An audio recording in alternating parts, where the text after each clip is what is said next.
محفل کې چې ښځې نڅا وکړله یعنې ګډای وکړله او دغلته ناست سړي غوښتل چې دغه ښځه ځان سره بوځي او دې سره بدکاري وکړي، خو چې دا کله دغه ښځې پسې روان شو، یعنې دغه ښځه چې خپله کمرې ته تلله او دا ورپسې بیا روان شو، نو هغې ورپسې مخ راواړولو چې ته کوم سوچ او فکر کوې، زه هغسې ښځه نه یم. ده ترېنه په هغه لنډ تنګ وخت کې پوښتنه وکړه چې ته خو دلته ګډا یعنې رقص ته راځې او ته دلته ډېرو سړو ته ګډېږي ورته، نو بیا ته ولې داسې ښځه نه یې؟ زه غواړم تا ته ډېرې پیسې درکړم او تا سره دغه بل کار وکړم. نو دغه ښځې ورته وویل چې اگر که زه دغسې رقص او ګډا کوم، خو زه یو مجبوره ښځه یم. یعنې دغه ښځه چې وه دا خپل خاوند پرېښې وه، خپل خاوند یې چې و هغه کومې بلې ښځې سره یارانه جوړه کړې وه، بیا یې واده کړی و او دغه ښځه چې دا هم ډېره زیاته ښایسته ښکلې وه، دا یې پرېښې وه. نو ده دا خپله قصه ټوله دغه سړي ته بیان کړله. بیا دغه سړي ته یې وویل چې یو وخت داسې هم و چې پیسې به ما سره نه وې، زه به د ورځې 10-20 کسانو سره سملاستم،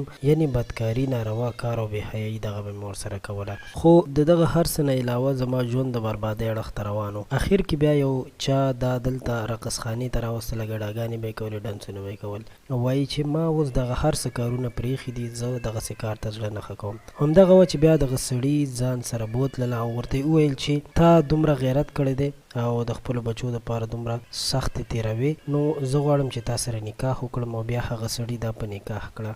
دوستانو، زموږ په ټولنه کې داسې ډېر کردارونه دي چې هغوی د غریبۍ، د مجبورۍ د وجې او یا د خاوند د ظلم او ناکردو د وجې دغسې کارونو ته مجبوره شوي دي. نو الله تعالی دې زموږ ستاسو په حال باندې رحم وکړي. دا یو ډېره دردونکې ویډیو وه چې تاسو سره مو شریکه کړه.